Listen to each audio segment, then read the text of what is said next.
النهارده هنوريكم عمايل الملوخية الناشفة اكنها خضرة بالظبط.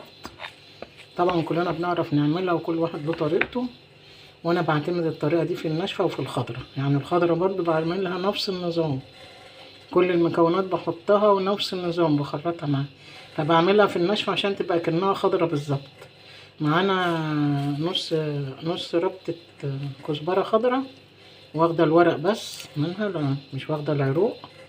ومعانا فصين توم كبار كده مقطعاهم اهو، ومعانا قرن فلفل حامي حسب الرغبة، ممكن تحطيه بارد.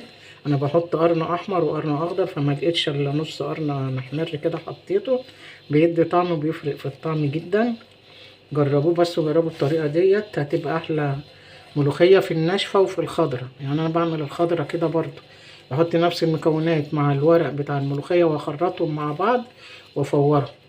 انا بقى احط النهارده الملوخيه الناشفه على الكزبره دي والمكونات دي واخرطهم مع بعض. لما تنعم الكزبره اوريكم بتبقى عامله زي الخضره بالظبط. ديت طريقه امهاتنا، يعني امي الله يرحمها كانت سابقه زمانها بكتير، كانت بتعمل كل الوصفات اللي الشيفات بيعملوها دلوقتي والمكونات اللي بيحطوها والاضافات، كانت امي الله يرحمها بتحطها وبتعلمها لنا. سبحان الله، من نفسها كده كان عندهم علم فظيع في الاكلات وفي كل حاجه، اللي دلوقتي بيطبقوها الشيفات وعاملينها اكنها افتكاسات، ولا بيقولوا عليها ايه، لكنهم عملوا افتكاسه كبيره قوي. لكن ديت كانت علام امنا الله يرحمها وارحم كل امهاتنا وامهات المسلمين وامه محمد اجمعين. ما ننساش ندعي لاخواتنا وحبايبنا في فلسطين، ربنا ينصرهم ويثبتهم ويربط على قلوبهم وينصرهم نصر العزيز المقتدر ان شاء الله. ونصلي على النبي كده، والصلاة والسلام على أشرف المرسلين سيدنا مولانا محمد صلى الله عليه وسلم وعلى آله وأصحابه أجمعين. ونسمي بسم الله ونحط كده الملوخية اهي حسب ما انت عايزة، يعني حسب الكمية اللي انت عايزة تعمليها بقى. لو كمية أكبر هنحط كزبرة أكتر أو كده يعني. لو أكبر من كده وناخد الورق بتاعها وبرضو نفس المكونات ونزود فص توم زيادة كده يعني. وكمان كانت أمنا الله يرحمها معلمانا مع الكزبرة الخضراء الملوخية الناشفة بالذات، نحط لو عندك ربطة سلق بنقطفها ونغسلها وناخد ورقها كده ونخرطه مع المكونات دي كلها، تديك اكنها ملوخية خضراء خالص. خليكم معايا لآخر الفيديو وهنشوف هنعمل ايه. بسم الله الرحمن الرحيم. هنخلط المكونات مع بعض كده كأننا بنخرط ملوخية خضراء بالظبط. جربوا الطريقة دي مش هتعملوا غيرها. هفضل بقى اخرط فيها كده لما اخلصها اوريها لكم عشان ما اطولش عليكم الفيديو. بصوا يا حبايبي، انا خرطتها اهي متأكنها خضرا اهي ما شاء الله اهي. هنروح بقى عندنا شويه شوربه، مثلا عندك شويه شوربه بايتين على تزودي جنب اكل اي حاجه. انا عامله بس عشان انا تعبانه، عافاكم الله جميعا وعافاكم وشفاكم وعافاكم جميعا من كل مكروه يا رب. عندي عامله ارنب فاخدت منه شويه شوربه اهو حسب ما انت عايزه برضو والكميه اللي انت عايزاها. فانا عملت على قد شويه الشوربه دول. معايا بقى ايه، معايا نص قالب مرق دجاج، معايا سنه سكر يعني يجي ربع معلقه كده، ومعايا برضو سنه كربوناتو دوت بتخليها زي الخضره وبتديها عرق. بنحطها على الملوخيه الخضراء برضو نفس النظام ونفس الطريقه عشان ما تهبطش معانا الملوخيه الخضراء وما ترقدش كده، تديها برضو مطه كده وتديها خضار. والسكر بيديها خضار على فكره، ماما كانت بتعملها كده من زمان قوي، وانا متبعه الخطوات ديت والطريقه دي من زمان قوي، من قبل ما يبقى في قنوات ولا اي حاجه. بس انا على فكره ما عرفتهاش ولا مره، لاني بقول كلنا بنعرف نعمل الملوخيه، فحبيت ان انا اعرفها وانا بعملها ازاي. كنت بس بقول بالبق كده وانا عاملاها، وبقول طريقتها كذا، ما عملتهاش عملي قدامكم، فقلت اعرفها لكم عشان بما ان احنا في الشتاء وما فيش ملوخيه خضراء طبعا ما بتبقاش حلوه، بتبقى مش زي اوانها طبعا، بتبقى مرقده كده وملهاش عرق ولا طعم الدواء كده. فقلت هنعمل طبعا بنكتر الملوخيه الناشفه في الشتاء طبعا بنعملها، وقلت اوري لكم الطريقه بتاعتها، طريقه زي الخضراء بالظبط. وعلى فكره ديت طريقتي انا، وما شفتهاش ولا على قناه ولا حد عملها قدامي عشان اقول انا بعملها زي انا وعملها تبقى بتاعتي انا. بسم الله الرحمن الرحيم. احنا بنتعلم من بعض، بس في ناس بياخدوا المحتوى بتاعي ويعملوه ينسبوه لنفسهم، ما بيذكرونيش خالص ولا حتى بيقولوا شفناها على قناه ولا شفناها في اي حاجه. هنحط دلوقتي معايا سنه توم مفروم بشويه كزبره ناشفه. لو انت عايزه تستغنى عن سنه التوم دي وتقولي ما هي الملوخيه فيها توم كده كده، نحط شويه الكزبره الناشفه في الشوربه بتدي طعم قبل التقليه.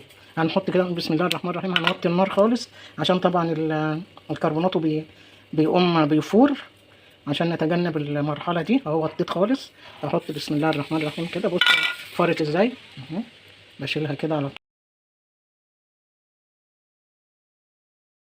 طول قبل ما تفور اهو. وهبدأ احط بقى الملوخية، مش هحطها مرة واحدة، انا هحط كده حسب ما الشوربة تاخد. بسم الله الرحمن الرحيم اهو. وهقلب اهو.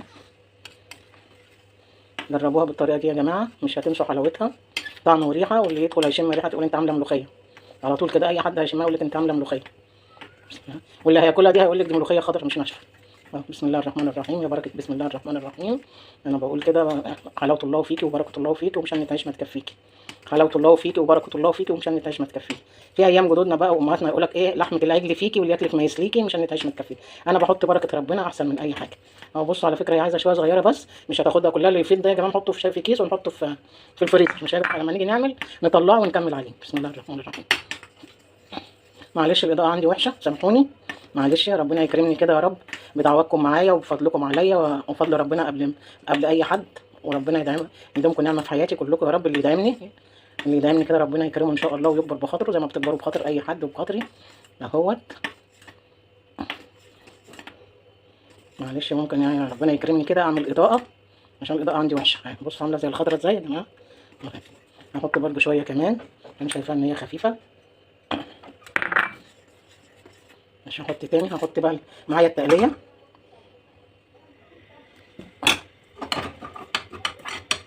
بسم الله الرحمن الرحيم، والصلاة والسلام على أشرف المرسلين سيدنا مولانا محمد صلى الله عليه وسلم وعلى آله وصحبه أجمعين. صلوا على النبي يا جماعة عشان تكتسبوا صدقة جارية زي كده، تكتسبوا ثواب معايا. اللهم صلوا. قولوا لي بتتابعوني من أنهي دولة ولا أنهي بلد، عشان بيسعدني إن أنا أعرف إن أنتوا بتتابعوني منين. هنا انا خلصت اهوت. معايا التقليه ديت، معايا توم، معايا كزبره، ومعايا حته ليا عاملاها بليه وعليها شويه زيت. ما عندكيش اعملي حته سمنه عادي خالص. هي كده اتحمرت. وهنطفي على الملوخيه.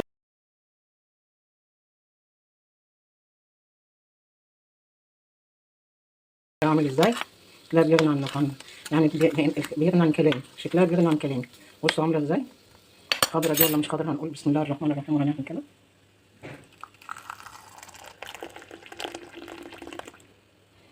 وهنطش الطشه. بسم الله الرحمن الرحيم. ملوخيه صبح كابر، ولا تقولي صبح كابر ولا البرنس اهو. هي مش غامقه ولا حاجه، هي بس عندي الاضاءه مش حلوه.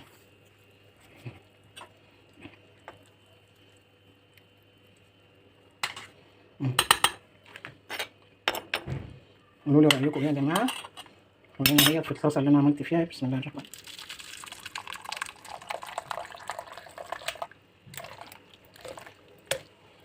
زي ما بيعملوها في المطاعم ولا لا؟ جربوها بقى وقولوا لي رايكم ايه. تحفه وريحتها تحفه اهي. ايه رايكم، خضره دي ولا مش خضره؟ خضره دي يا جماعه ولا مش خضره؟ قولوا لي رايكم ايه في التعليقات. بحبكم في الله، ما تنسونيش في لايك وشير وتفعلوا الجرس عشان يوصلكم كل جديد.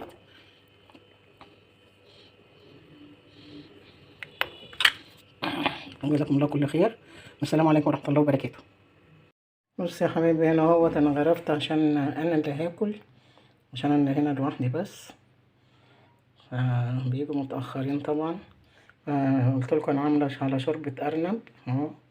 اللي بيحب الارانب هي شفا يعني، عشان انا تعبانه بس بعملها عشان هي لحمها خفيف باكلها بقى.